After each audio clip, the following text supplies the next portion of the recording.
Bienvenidas y bienvenidos a una nueva edición de esta serie de conferencias sobre propiedad intelectual en América Latina y el Caribe. Como ustedes saben, hoy tenemos el gusto de recibir a Leticia Caminero, a quien voy a presentar ahora en breve. Pero antes de hacer la presentación formal y de ir de lleno al tema que nos convoca, quería comentarles sobre una actividad de la Flaxo que estamos realizando las próximas semanas. La mayoría de ustedes ya vienen participando de este ciclo de conferencias en el marco de nuestras actividades de extensión universitaria y en ese mismo sentido, la Flaxo está organizando una jornada sobre inteligencia artificial. Voy a compartir brevemente algunos datos aquí, así lo tienen a mano. Como pueden ver, la jornada es el día 19 de septiembre, el viernes que viene, y tiene dos objetivos. Un primer objetivo es que las personas que no conocen la institución, que no conocen la Flaxo, se puedan acercar y conocer qué propuestas académicas tenemos para este año, para el año que viene.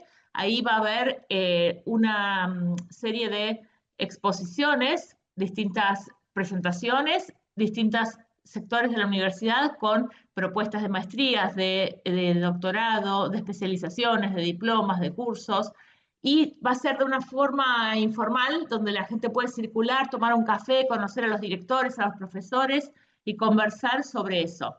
Ese es el objetivo, uno de los objetivos de la feria, dar a conocer nuestras propuestas. Y eso es solo presencial, ¿no? Es una actividad solo presencial. Después, a partir de las 4, va a haber también una serie de charlas, de mesas redondas sobre el tema de inteligencia artificial. Yo voy a participar en la primera, que es más que nada para estudiantes, el uso ético y estratégico de IA con estudiantes, y luego vienen dos paneles más sobre el tema desde la perspectiva de docencia e investigación y desde la perspectiva de la cultura digital y las brechas tecnológicas. Quiero decir, si bien todas las actividades son presenciales, y lamento que la gente que nos está viendo y escuchando de diferentes lugares de América Latina no pueda estar, sí vamos a grabar las mesas redondas para que queden disponibles para después, ¿no? Entonces sí van a poder ver después, visualizar estas tres mesas redondas sobre el tema de inteligencia artificial, en el caso de que vivan lejos y que no puedan acercarse. Así que por un lado, los invitamos a acercarse a los que puedan y a los que no a continuar viendo esas actividades una vez finalizada y puesta a disposición la grabación. Les voy a dejar en el chat el link directo para que se inscriban porque es gratuito, pero requiere inscripción. Ya pasé los avisos parroquiales, así que ahora sí vayamos a lo que nos convoca. Bueno, le voy a presentar a Leticia y después ya dejamos que haga la conferencia ella. Leticia es abogada, especializada en propiedad intelectual, gestora de proyectos y podcaster, licenciada en Derecho por la Pontificia Universidad Católica Madre y Maestra y con una maestría en Derecho por la Universidad de Cambridge. Trabaja como consultora para organismos internacionales y es autora del libro Protección de la mente inventiva. Conduce Intangibilia, un podcast bilingüe sobre propiedad intelectual que explora los casos más fascinantes donde la creatividad y la ley se encuentran. Bueno, Leticia, muchas gracias por haber aceptado formar parte de este ciclo de conferencias. Te agradecemos además especialmente porque ella está lejos, está en Europa y está haciendo esta conferencia a un horario muy tarde por la noche, de manera que es un doble, triple agradecimiento y desde ya van a ver lo interesante que es todo su trabajo, pero desde ya les recomiendo su podcast que es muy, muy amplio, completo e interesante. Bueno, te escuchamos, va a dar la conferencia Eiffel Restringido, Arquitectura, Acceso y las reglas de la propiedad intelectual. Muchas gracias y realmente un placer conectar con todos ustedes y poder estar aquí compartiendo sobre esto que me apasiona, que es la propiedad intelectual, y me imagino que a todos acá. ¿Cuál pantalla están viendo? ¿La de presentación o la ven bien? Sí, la presentación está perfecto, sí. Ok, perfecto, ok. Dame poner esto aquí arriba. Entonces, bueno, les cuento un poco sobre mí. Yo tengo el podcast de hace 5 años y nuestra querida anfitriona también fue invitada en los primeros temporadas de mi podcast y le agradezco mucho el apoyo y la confianza. Y bueno, el día de hoy vamos a hablar de un tema inspirado en un episodio que hice recientemente. En esta temporada, en este año, mi podcast usualmente yo entrevisto personas, inventores, em, profesionales de propiedad intelectual, artistas en diferentes áreas del conocimiento. Este año yo he hecho experimentos con inteligencia artificial y el podcast completo de esta temporada es generado con inteligencia artificial. Entonces, básicamente soy yo hablando conmigo misma sobre propiedad intelectual y por eso tengo más libertad en temas. Y el tema que nos compete el día de hoy es sobre la arquitectura y la propiedad intelectual. Em, Déjame comenzar con el slide aquí. Bueno. Em, Cuando pensamos en arquitectura, pensamos en un edificio, lo primero que se nos viene a la mente siempre es el arquitecto, porque es la persona que diseña y es la persona que le da la forma al edificio. Sin embargo, la arquitectura, la construcción es un trabajo de equipo y por lo tanto se involucra a muchos actores. Entonces tenemos el arquitecto que diseña, el constructor que ejecuta, el cliente que lo paga o el promotor que lo paga, el propietario que lo compra y luego al final, el último, el que también puede estar involucrado legalmente en un conflicto sin saberlo, un fotógrafo que pasa por el edificio y toma una foto y la quiere usar. Entonces, las preguntas vienen, ¿quién es el titular y de qué exactamente se es titular? Les voy a pedir que usen las reacciones que tienen aquí disponible en el Zoom, la del dedo para arriba, dedo para abajo, la de corazoncito y la de dudoso, en las preguntas que le voy a hacer para que podamos en materia. Entonces, la primera pregunta, ustedes me dicen si es correcto, incorrecto, dudoso o depende. El arquitecto tiene derechos de autor sobre el diseño y los planos. ¿Qué ustedes creen?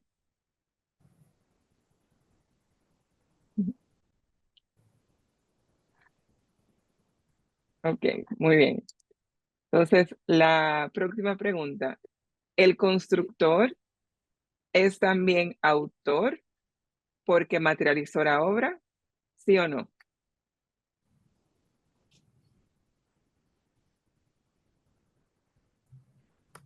Ok. Y la tercera, el propietario del inmueble puede explotar comercialmente la fachada porque la compró. O sea, puede hacer mercancía, puede hacer fotografías y venderla como postales, puede publicarla en una de las en uno de las bases de datos de fotografía y venderla ahí, puede hacer todo eso. Em, la cuarta, el fotógrafo es titular de derechos de autor sobre la foto que tomó del edificio. ¿Qué creen? ¿Sí, no? Más o menos. Muy bien. Y finalmente, en todos los países, ley universal. En todos los países se puede vender libremente una foto de un edificio que se encuentra en un espacio público. ¿Qué creen? ¿Sí o no? Bueno, esas son las preguntas que vamos a responder en el día de hoy.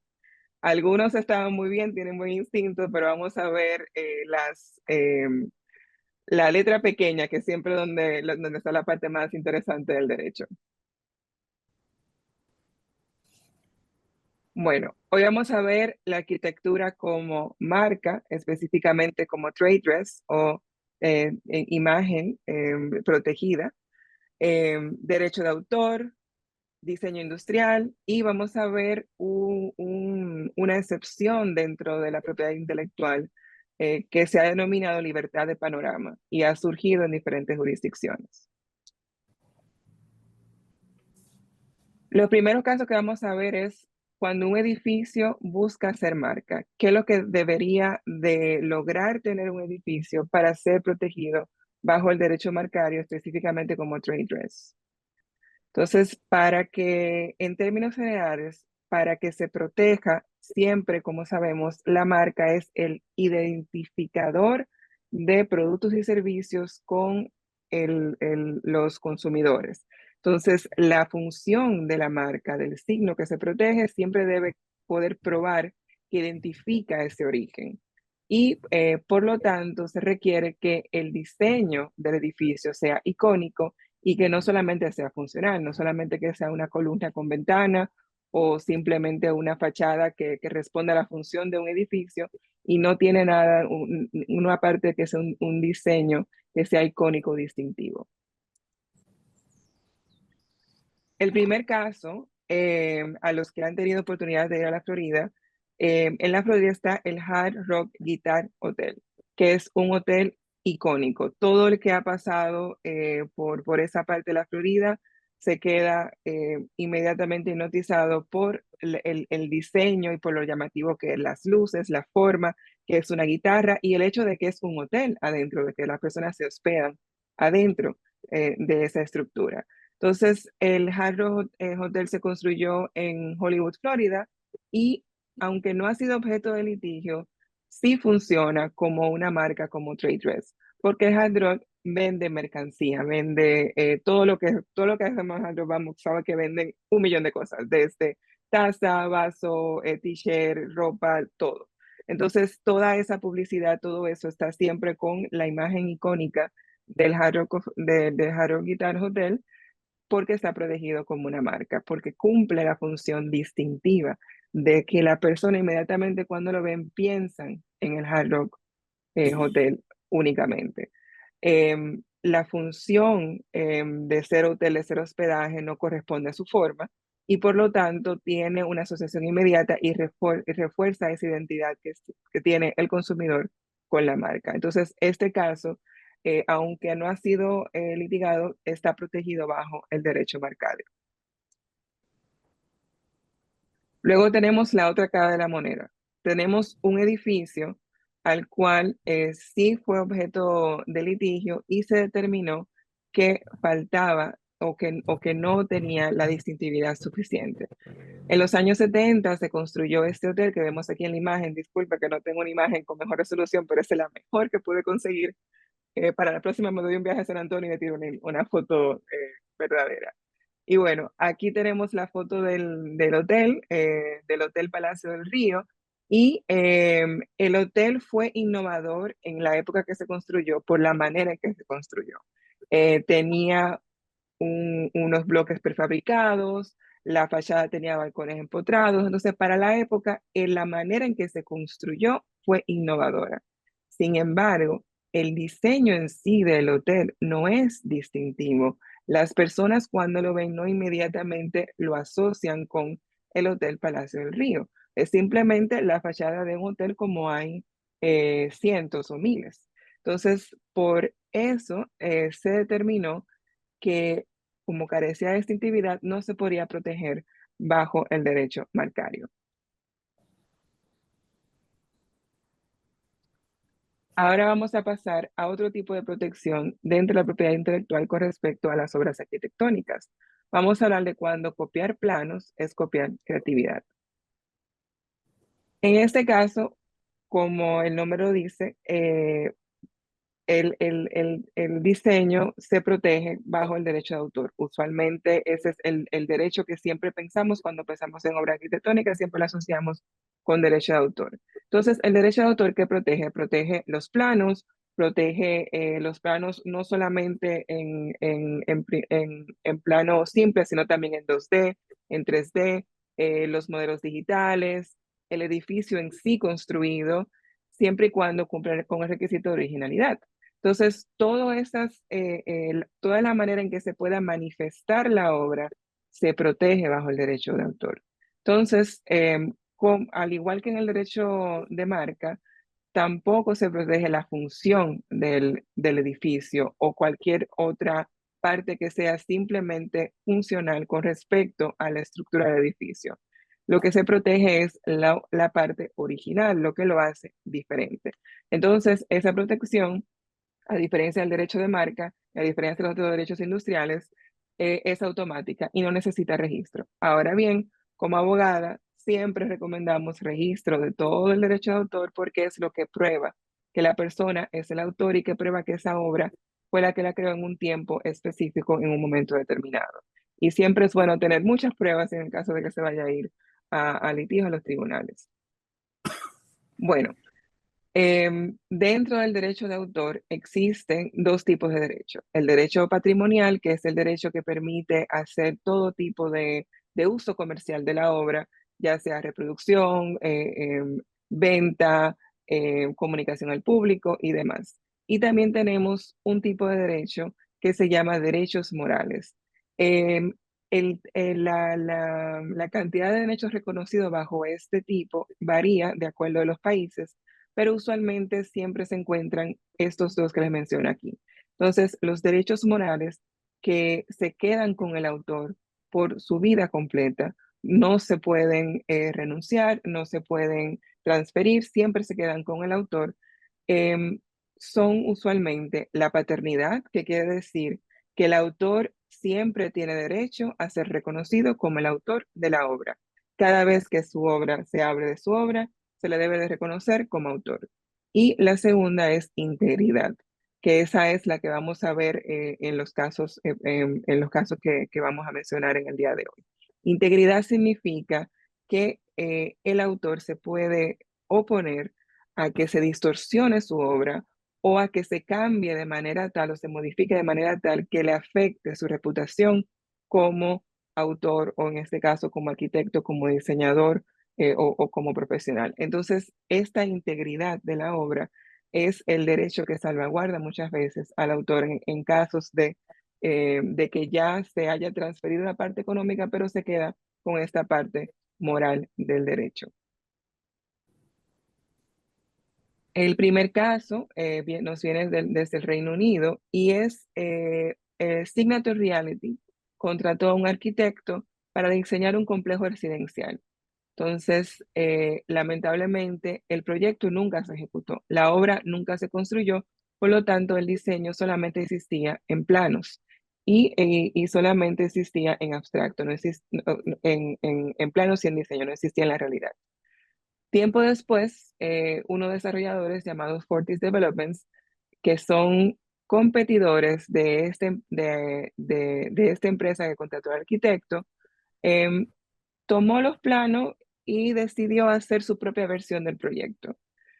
Lo cambió de una manera ligera, pero en la originalidad del diseño todavía se pudo identificar cuando se fue a juicio.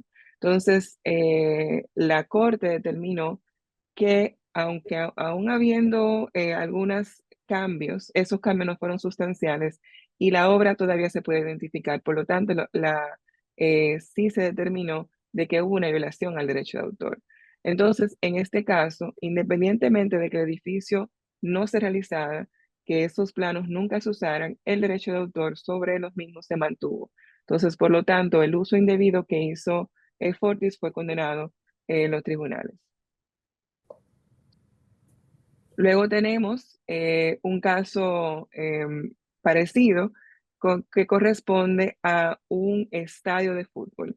Entonces, este estadio de fútbol tenía originalidad con respecto a las curvas, las proporciones, tenían unas licencias del arquitecto que lo hacían diferente a la función normal que tendría un estadio de fútbol techado. Entonces, en este caso, fue una junta escolar que tomó los diseños sin permisos. Entonces, esa junta escolar y sus arquitectos copiaron casi todo el diseño completo, de manera tal que se veía que era un plagio directo al diseño original. En este caso, que fue decidido en Canadá, se confirmó que sí hubo infracción y no solamente que hubo infracción con violación al derecho de autor, sino que la Corte responsabilizó a todo el mundo, a la junta escolar, a los arquitectos involucrados en hacer los cambios mínimos que aún así fueron violatorios, a los contratistas que ejecutaron la obra, todo el mundo que básicamente estuvo involucrado directa o indirectamente con esta violación, fue determinado también como parte de los culpables en este caso. Entonces, ahí se evidencia que el tema de la protección del derecho de autor como tal y también el tema de la responsabilidad indirecta, que aún no estando directamente involucrado con la violación, por el hecho de, por ejemplo, poner dinero o por el hecho de ejecutar la obra, ya tú puedes también comprometer tu responsabilidad. Aquí tenemos otro caso con respecto a viviendas residenciales. Este caso fue en Australia y en este caso se diseñaron viviendas que eran más funcionales, pero con una distribución interna innovadora. O sea que por fuera eran bastante normales, pero por dentro tenían un diseño innovador. Entonces, ese diseño que hizo Tamawood fue tomado sin autorización por Habitat Developments y ellos otra vez hicieron ajustes menores. Cambiaron un baño aquí, una habitación allá, pero la manera innovadora del diseño se mantuvo intacta y por lo tanto la Corte determinó que había una violación por una parte sustancial del diseño y por lo tanto sí fueron copiados indebidamente. Entonces, en este caso es que, y que hemos visto en los casos anteriores, aun cuando se hagan modificaciones mínimas, si el diseño original se puede identificar o es evidente que todavía está presente, ya con eso es suficiente para que los tribunales fallen a favor del autor, del arquitecto o de la persona que detenta el derecho de autor. Entonces, en esos casos vemos que los tribunales ven más allá de un punto aquí, un punto allá, sino ven el diseño en su conjunto y ven la parte que lo hace original para determinar si hay violación o no. Ahora vamos a ver otra parte del derecho de autor y otra parte del derecho de propiedad intelectual con respecto a las obras arquitectónicas, que corresponde a cuando una persona es dueña del inmueble, propietaria del inmueble, versus cuando es propietaria o autor del diseño. Este caso nos viene de Brasil y una marca de pintura em, fue a una casa que aparentemente le pareció estéticamente interesante y tomó una fotografía con la autorización del propietario del inmueble y esas fotografías las usó para ponerlo en el etiquetado de todas sus latas de pintura. Entonces, sus latas de pintura, su marca, comenzó a venderse bajo esta fotografía de este inmueble. Entonces, ellos pensaban que habían hecho las cosas bien. Ellos tomaron la precaución de pedirle permiso al dueño del inmueble. Sin embargo, no le pidieron permiso al arquitecto. Y como vimos, el arquitecto todavía conserva derecho de autor sobre su obra. Entonces, en este caso, el tribunal en Brasil determinó de que sí, de que fue un uso comercial que debió ser autorizado por el autor de la obra y por lo tanto hubo violación al derecho de autor en este caso. Entonces ahí vemos la distinción entre ser dueño del inmueble y ser dueño del diseño o de la obra arquitectónica. Y ellos lo aprendieron de la manera difícil, que fue perdiendo la inversión que hicieron con respecto a todo el etiquetado y también pagando una compensación al autor, al arquitecto de la obra. Este caso viene de Alemania, que, disculpe, mi alemán es inexistente. Yo vivo en Suiza, pero en la parte francesa, y ya con el francés tengo suficiente. Así que este museo, pueden leerlo ahí, Magen, vamos a decir que Magen, en Alemania, es también dentro de la dicotomía está sobre ser dueño del inmueble versus ser dueño del diseño. Pero aquí lo vemos desde otro punto de vista. Em, Hace unos años, un colectivo artístico hizo una extensión, o sea, una escultura empotrada en el inmueble del museo. Entonces, una obra de arte que estaba añadida al inmueble. Esa obra de arte que se hizo, los artistas colectivos conservaban su derecho de autor sobre la misma. Sin embargo, al paso del tiempo, la administración del museo decidió hacer una remodelación del museo y la remodelación consistía en demoler esa obra que se hizo, que estaba incrustada en el edificio. Y aquí vemos que se habló no solamente es una modificación de la obra, es una destrucción total. O sea, la obra iba a cesar de existir. Sí, se determinaba que los dueños del inmueble, los administradores del museo, tenían la razón. Entonces, en este caso, sí, la Corte reconoció los derechos morales y reconoció que es una afectación al derecho moral. Sin embargo, señaló que el propietario tiene intereses legítimos de cambiar su inmueble, modernizarlo o hacer las renovaciones que se necesiten. Entonces, en este caso, aun cuando la Corte sí reconoció que existía el derecho de autor, reconoció que iba a ser una pérdida el hecho de que la obra cesaría de existir, favoreció a los propietarios en el sentido de a su derecho de la propiedad y a su derecho de renovar o hacer cambios a su inmueble. Entonces, aquí vemos que los intereses del propietario prevalecieron versus los intereses o la integridad de la obra. Cambiando de derecho, ya vimos la marca, vimos el derecho de autor y ahora vamos a ver los diseños industriales, que están también dentro de la propiedad industrial como es la marca, por lo tanto que para su protección se necesita registro. Entonces, en este caso vemos que eh, se protege igual la función. ¿Por qué se repite mucho que no se protege la función? Me imagino que algunos están preguntando. Es que para la función existe la patente. La patente es lo que protege los mecanismos, los procesos, la innovación en sí. La manera funcional se protege bajo la patente. Entonces, por eso es que hace la distinción tan específica para que no se use la propiedad intelectual de manera indebida o de manera que no corresponde. Entonces, la marca es para identificar, el diseño industrial es para proteger la parte estética, como se ve un producto o cómo se ve la parte estética del diseño, pero no para proteger cómo funciona o cómo procesa o cualquier otra parte que correspondería a práctica del producto. Entonces, en este caso, cuando hablamos de derecho de autor, sabemos que se exige que sea original para ser protegido. En el derecho industrial se exige que sea singular, que es similar a la parte originalidad en el sentido de que lo que se exige es que el diseño sea más allá de lo que necesariamente se necesite para que funcione. Yo siempre pongo el ejemplo de una silla.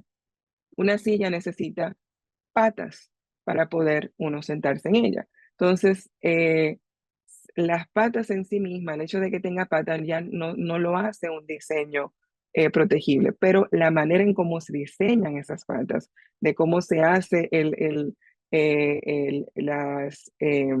las decisiones arbitrarias del diseñador para hacer esa silla más estéticamente distintivo, estéticamente singular, eso es lo que busca protegerse dentro del diseño industrial.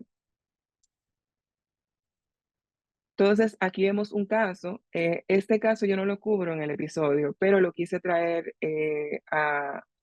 aquí a la presentación porque me parece importante que ustedes vean la gama completa de los diferentes derechos. Entonces, este caso es esa marquesina que ustedes ven ahí. Es una marquesina que existen, que están construidas en España, específicamente en Coruña, y esas marquesinas corresponden a toda una parte nueva de rediseño de esa área. Entonces, en esa ciudad ha sido rediseñada con un diseño distintivo y esas marquesinas corresponden también a ese nuevo diseño distintivo que se ha hecho en toda la ciudad. Entonces, estas son paradas de autobuses, pero no solamente son paradas de autobuses que cumplen una función de parada, sino tienen partes singulares arbitrarias de su diseño para hacerlo estéticamente distintivos. Entonces, es una empresa, cuando vio la popularidad o cuando vio la acogida de estas marquesinas, decidió también comenzar a comercializar marquesinas idénticas y venderlas, sin la autorización, obviamente, de los diseñadores originales.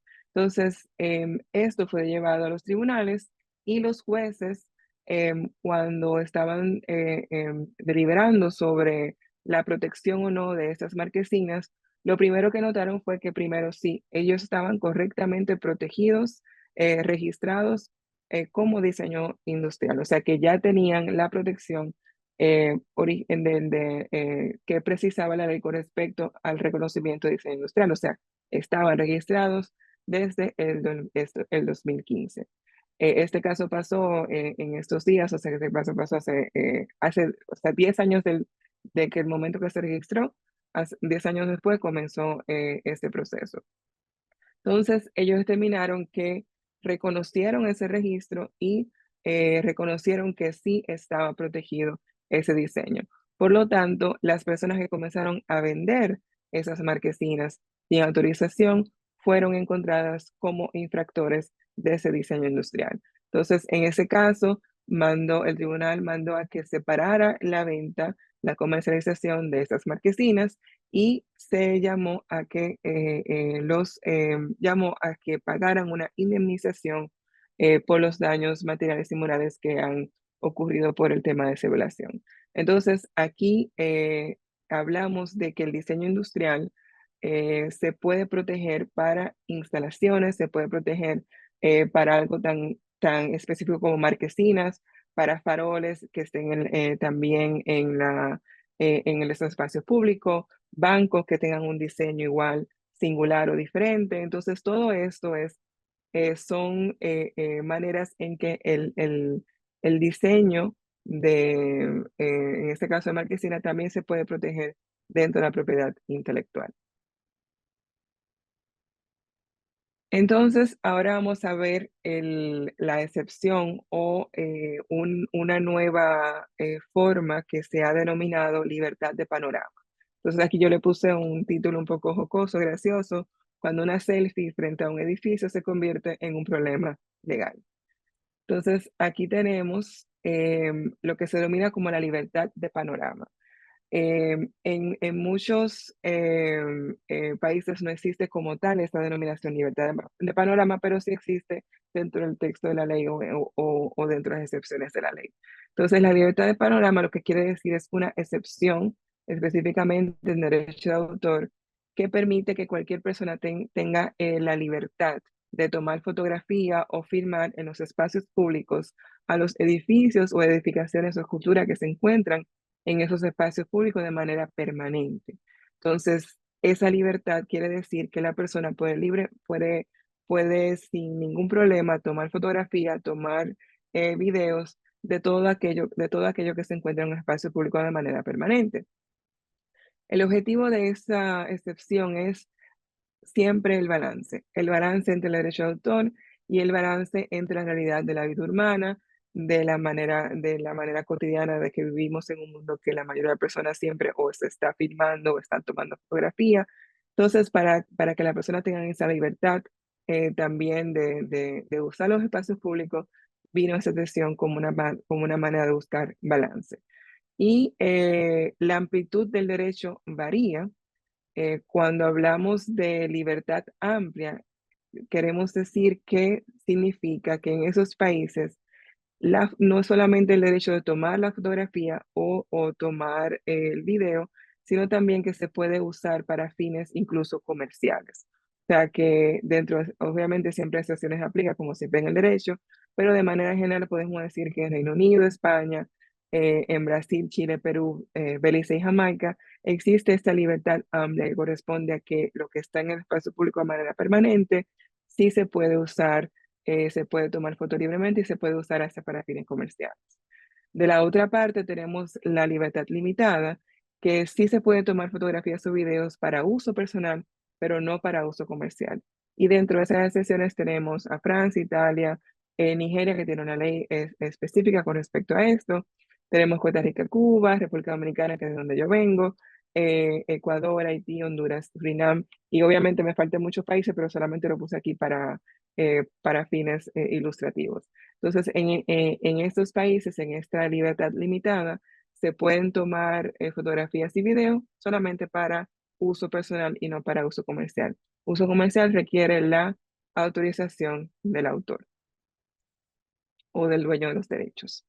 Y dentro de esta libertad de panorama tenemos a la Torre Eiffel, que es el nombre de nuestra presentación el día de hoy y también del episodio de mi podcast. La Torre Eiffel fue inaugurada en el 1889. Entonces estamos claros de que la Torre Eiffel como tal ya no tiene derecho de autor.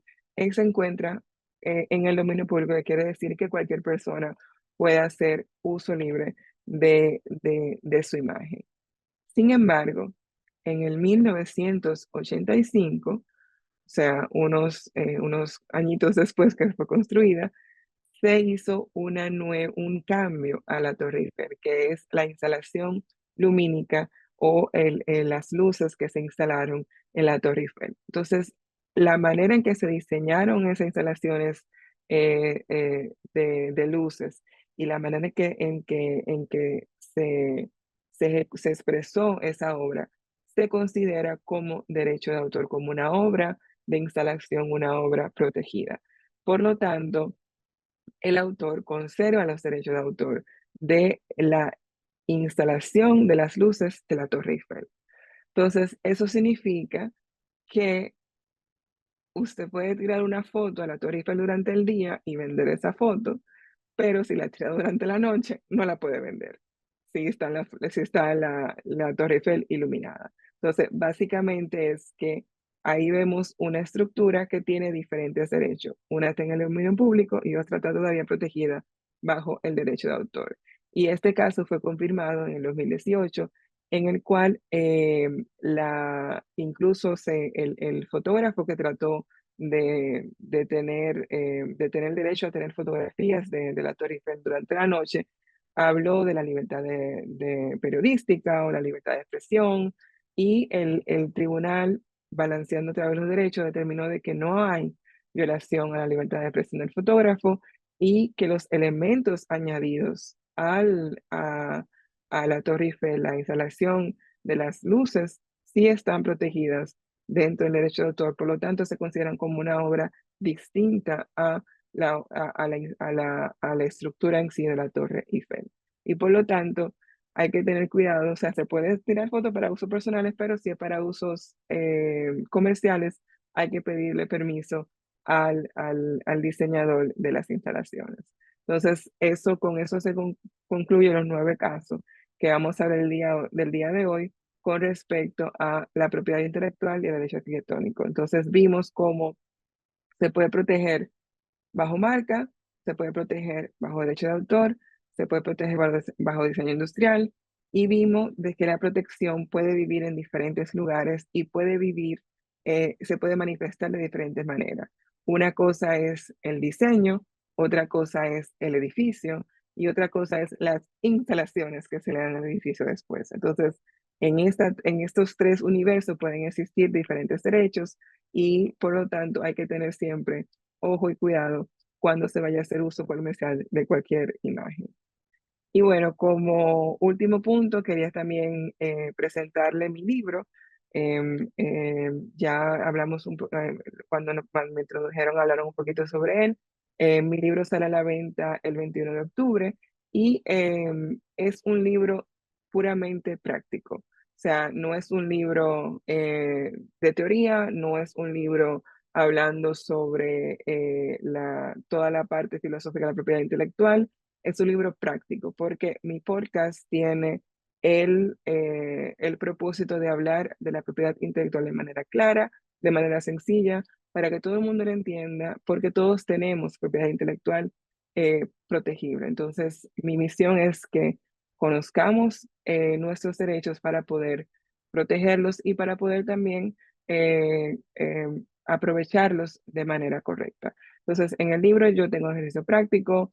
Hablo también de cómo tomar una idea y llevarla hasta el mercado, consejos de cómo usar la inteligencia artificial de manera inteligente y de manera que no dañe la propiedad intelectual de esa idea que se quiere proteger. Y también hablo de las diferentes maneras que se puede proteger en diferentes países y cómo se puede buscar la mejor protección de acuerdo al tipo de invento que se esté haciendo. Y bueno, aquí se los dejo y también les dejo mi contacto.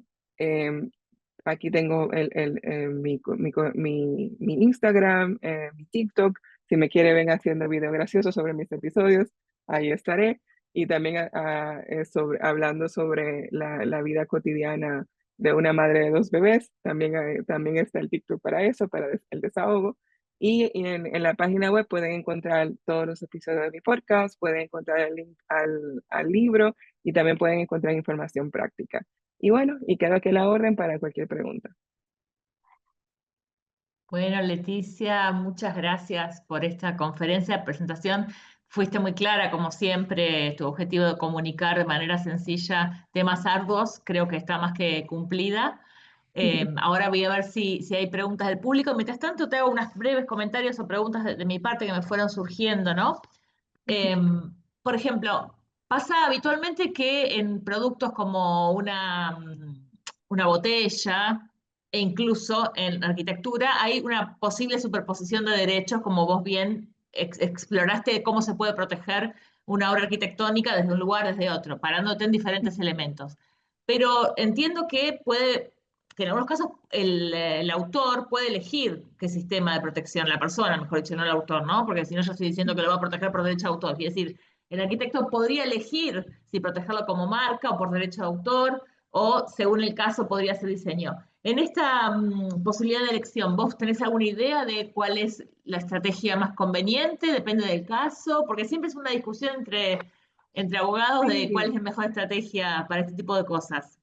bueno, como abogada, yo siempre te voy a decir, protege hasta donde el bolsillo te llegue. O sea, siempre busca toda la manera que sea elegible, protégelo porque da una protección más completa. Ahora, hay que ver también, un producto se puede proteger de manera segmentada Ujú, dentro de la propiedad intelectual de manera distinta.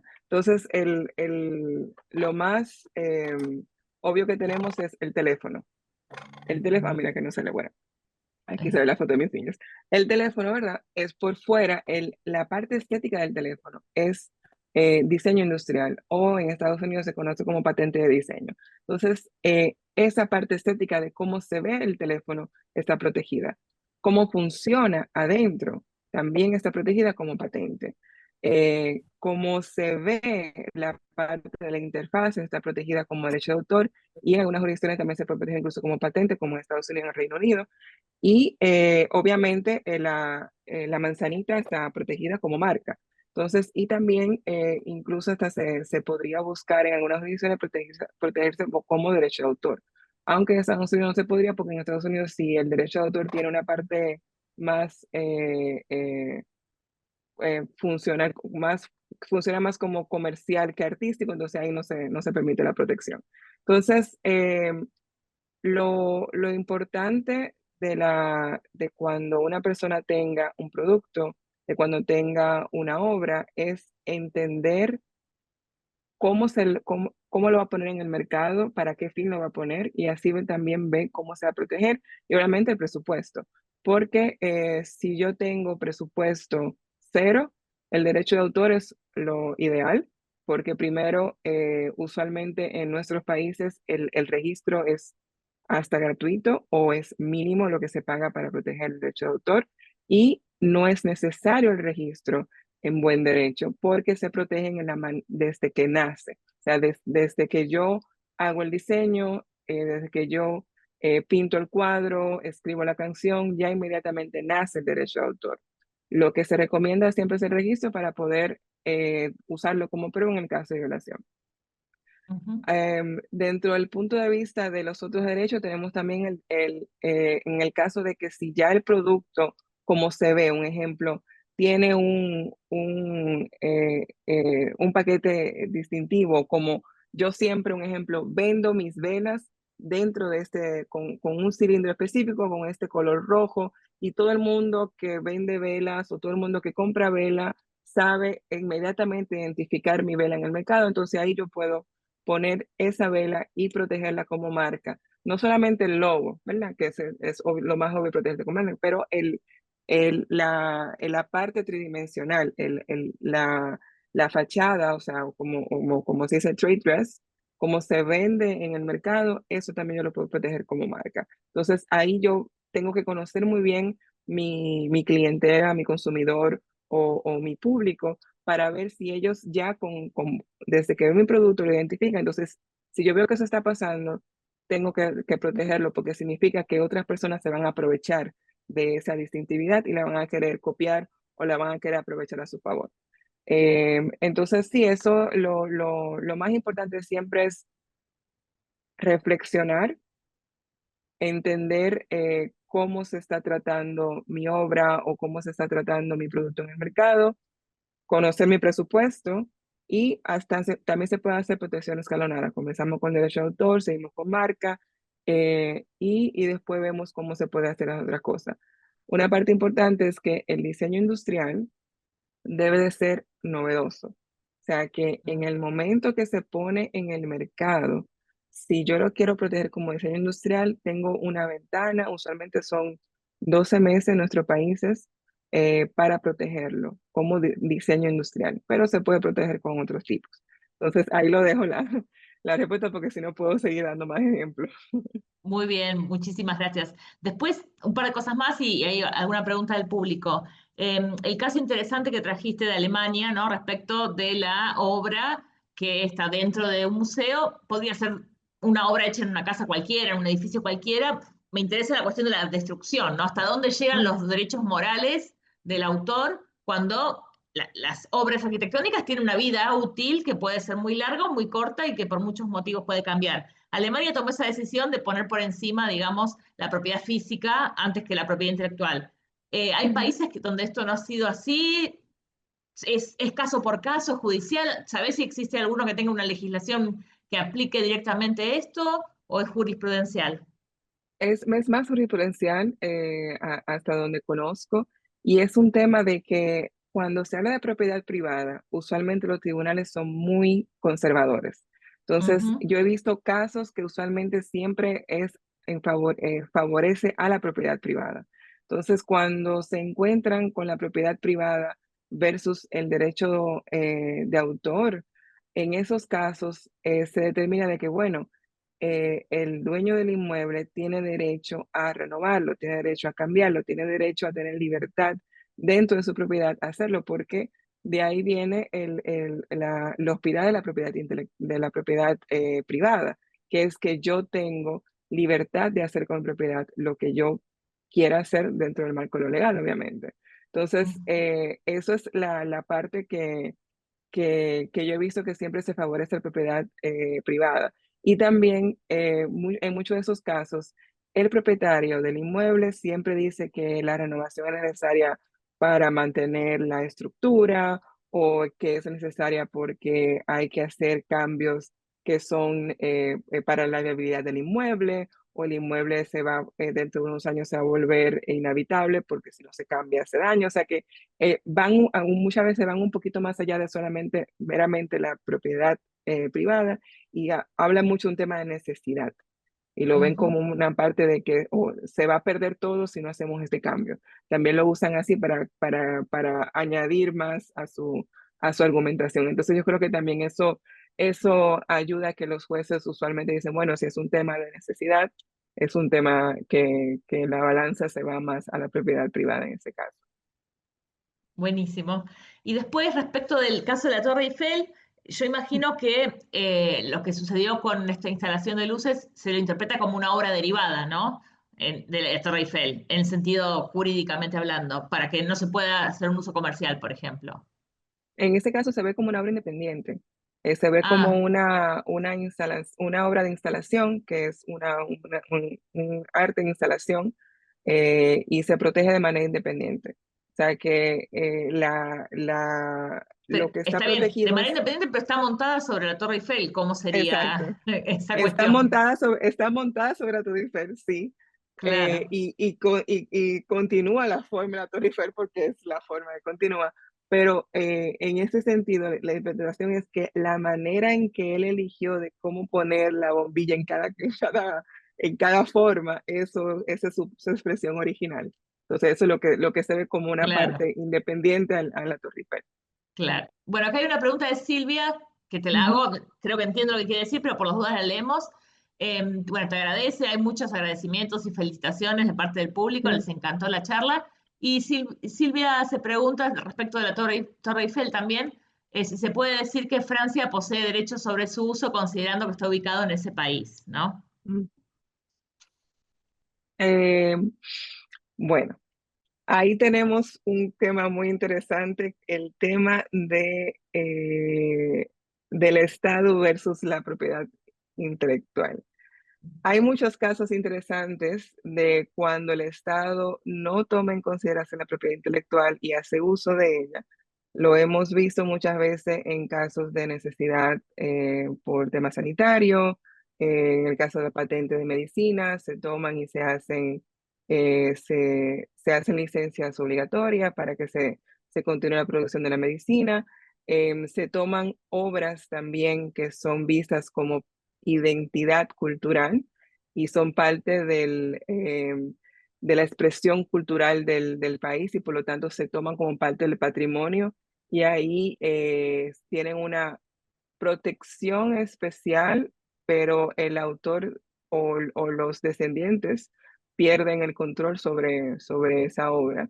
Entonces, y también dentro de los casos, algo que pasó hace algunos 15 años, que es como hubo una campaña muy fuerte con respecto al uso del cigarrillo o uso de productos de tabaco y se prohibió de manera contundente en muchos países el uso de las marcas en las cajas de cigarrillo o en cajas de productos de tabaco.